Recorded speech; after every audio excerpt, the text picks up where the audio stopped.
The greatest gift you will ever receive is already inside you.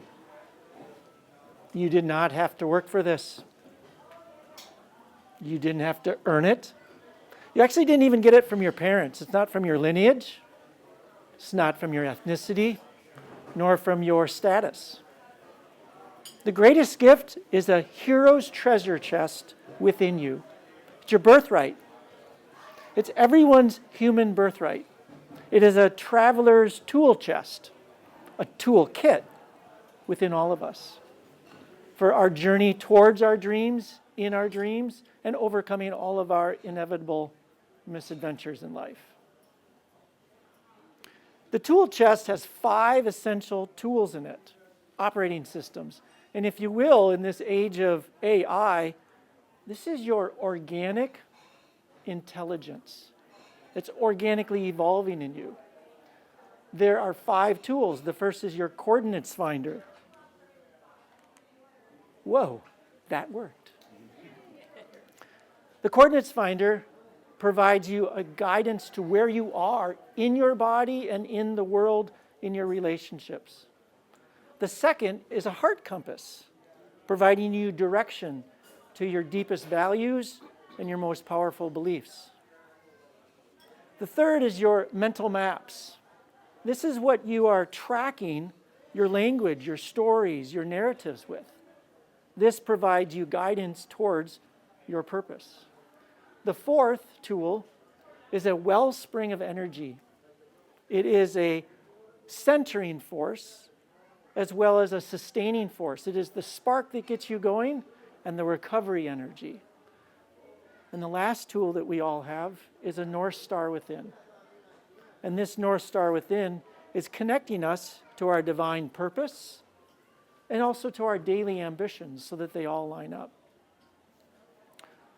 I'm going to start today with towing just 2 of these tools. And I'll begin with the coordinates finder.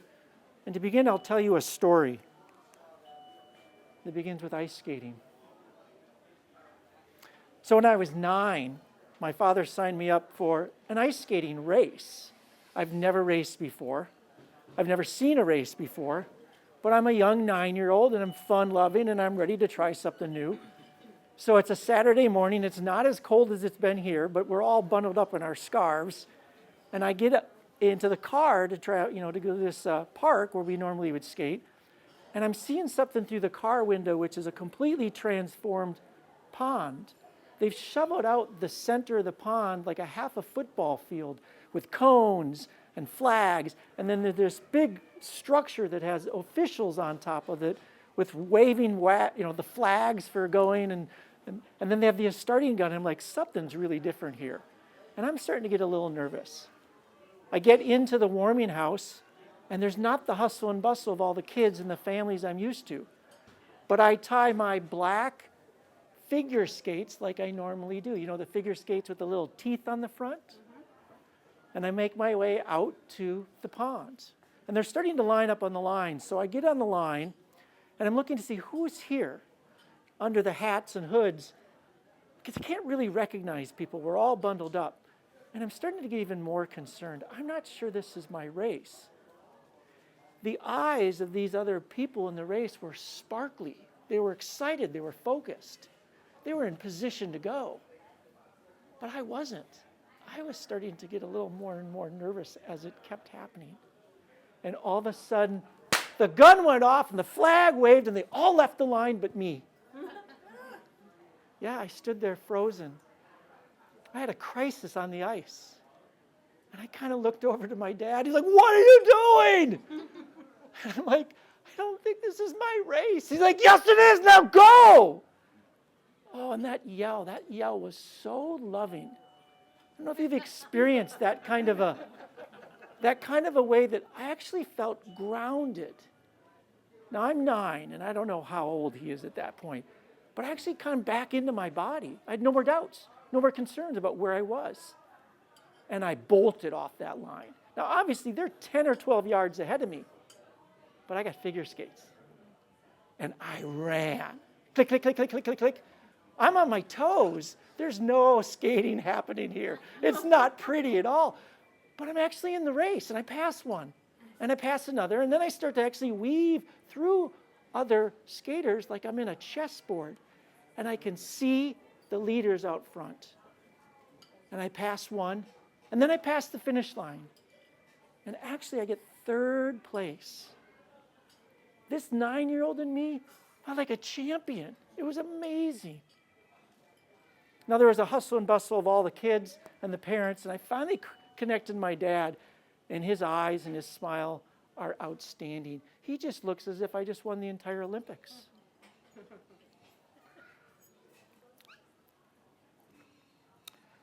I'm curious about your ice skating story, your third place, where you felt like a real champion in your life.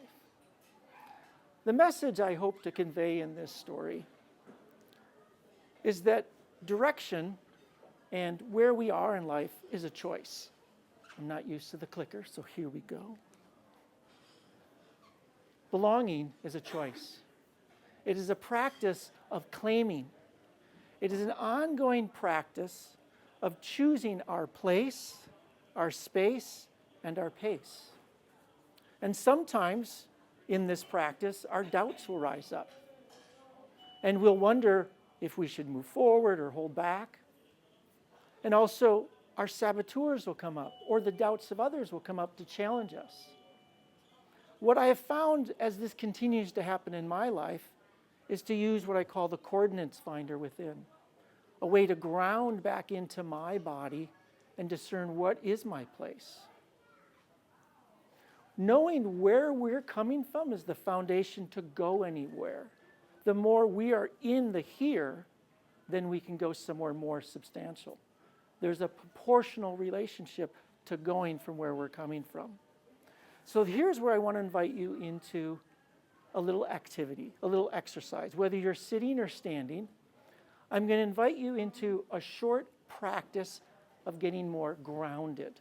Now, for today's event, we're not going to do a whole bunch of movement, and we're not going to do a bunch of singing or sounding.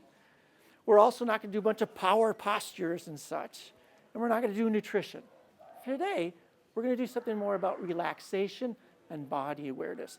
But I want you to know there's a lot of different ways to build our physicality that you're already doing some of these. The simple one for today's context is I want to invite you to do a body scan with me, a simple, brief exercise of coming back into your body. To start that, I'm going to invite you to actually tense up and take a breath.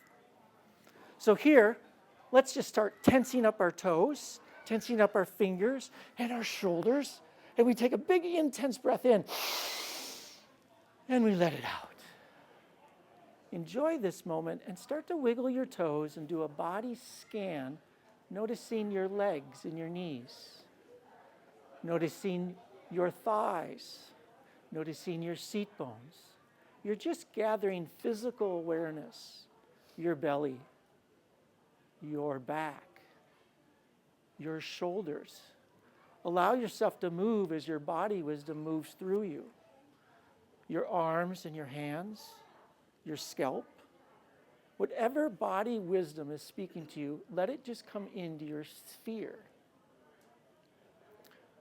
Now also notice, and maybe take a few breaths here, is there any more place in yourself? Is there more space that you're filling up? And also notice your pace after this. And just taking a breath on that, I'm going to give you a pocket practice that you can take this into everyday life. A pocket practice, you could take this to work, at a checkout line with the kids. And the pocket practice is to make this just a one breath exercise. I call it a flash scan.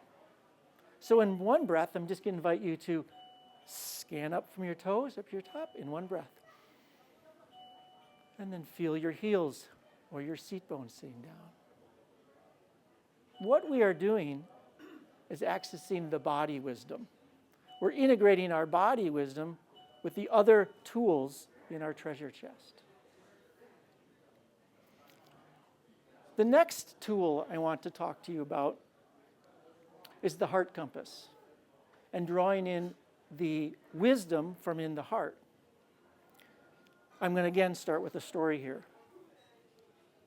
In the fall of 1990, I was beginning to learn to dance. Or shall I say, I was discovering my reluctance to dance. A girlfriend had invited me and several of us outdoor educators, kind of hippie-like people, from our education center to travel a couple hours to a little schoolhouse around the Duluth area for a circle dance or a barn dance. Now, I thought it would be fun.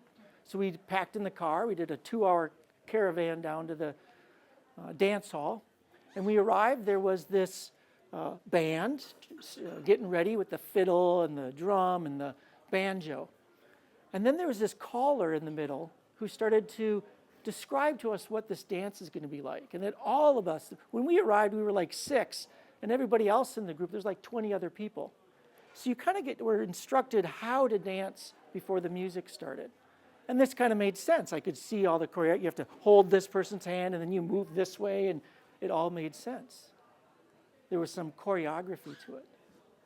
But when the music started, it felt like a ship was leaving the harbor, and all my excitement was leaving also.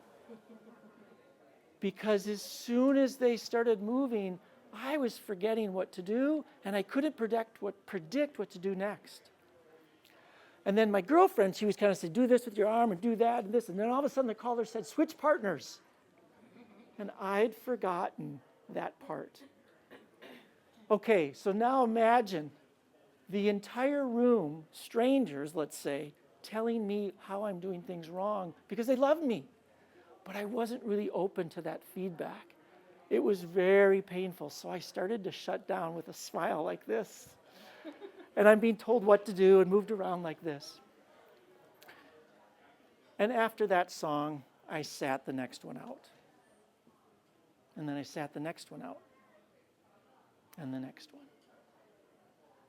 And then I saw my girlfriend across the room talking to one of our peers in tears. It was one of the worst days of my life. And I stopped dancing on that day. Until years later, I'm at our very own Powderhorn Park in town here. It's a summer festival. And somewhere I hear in the distance that old-time music, the banjo and the fiddle. And I remember what it felt like to see my girlfriend in tears. So I'm listening and looking, where is that? And I see a makeshift stage, and there is a troupe of dancers on stage doing all the choreography that I'd been taught about. And there was one man in particular named Dale. Dale's a good friend to this day. Dale was confident, strong, fluid, and he was happy. The opposite of what I was. And on that day, I had inspiration of what I wanted. That's the direction that I wanted to go. So I started to sign up for these, I don't know what they were, like monthly, every couple times a month, you could go and learn how to do these dances.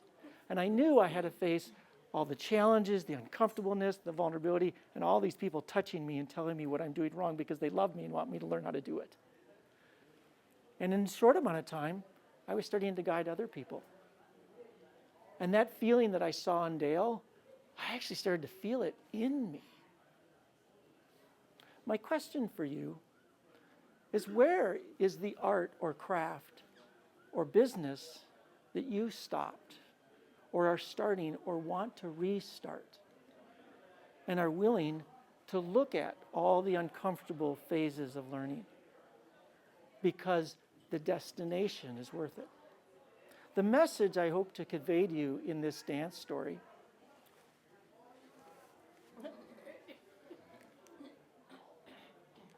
we already did all that. We'll come back. Huh? Behind here. We're behind. Is direction is a choice. It is a practice of stewardship, of stewarding. It is an ongoing practice of choosing what's most important to us.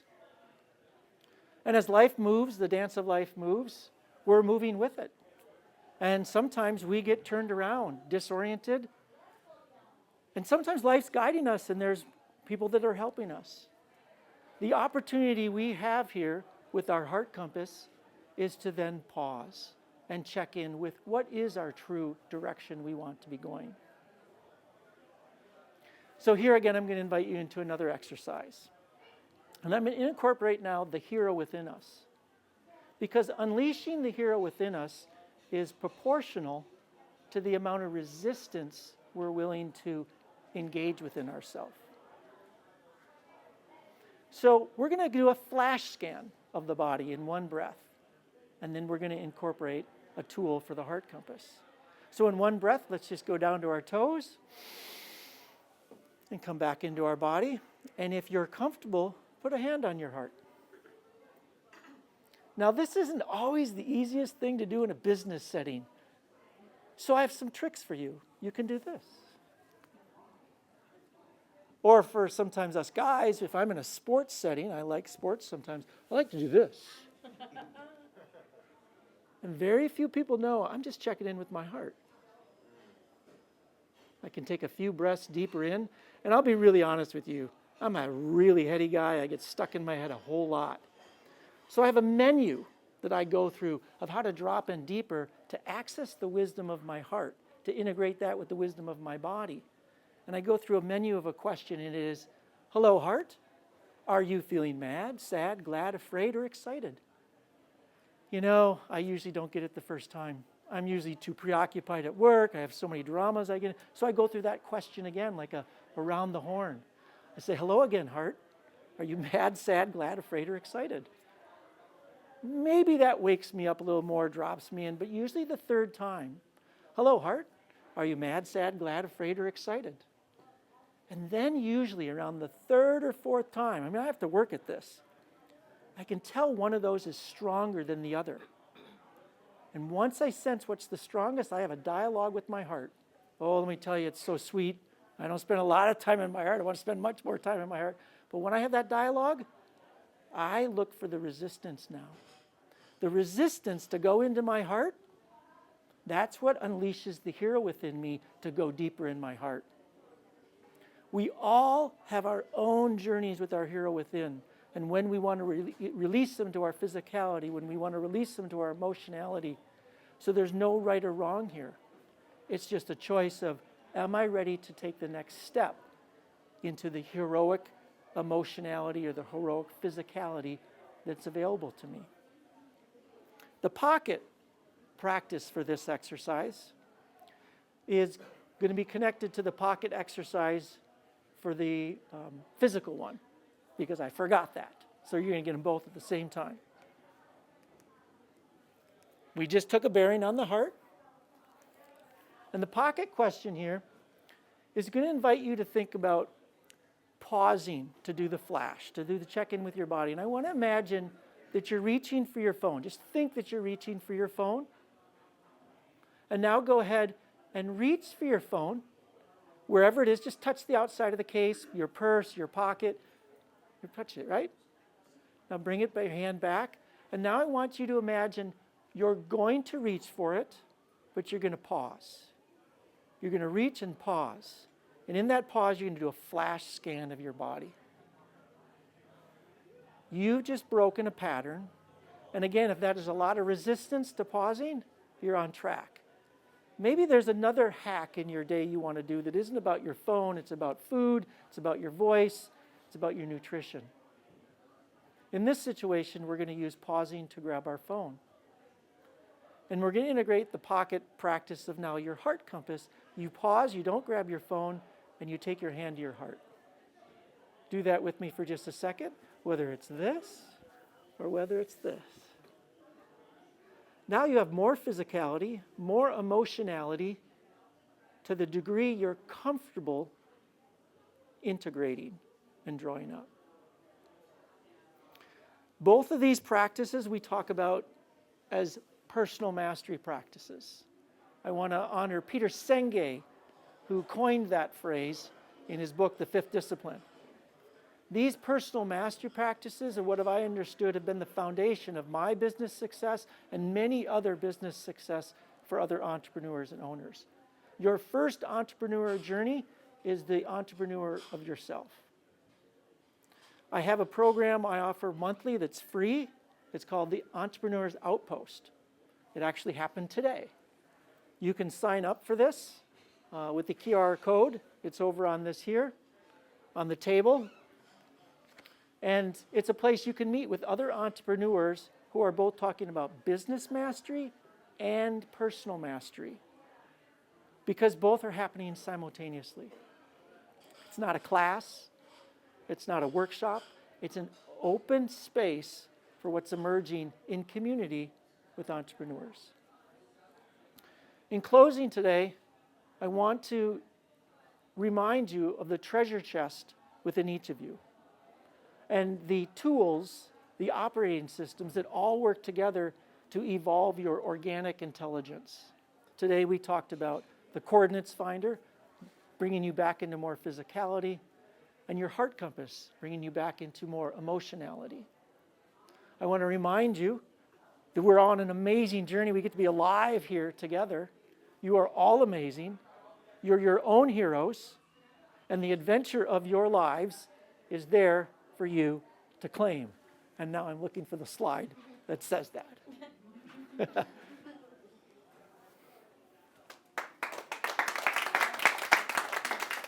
Thank you. Here's the clicker.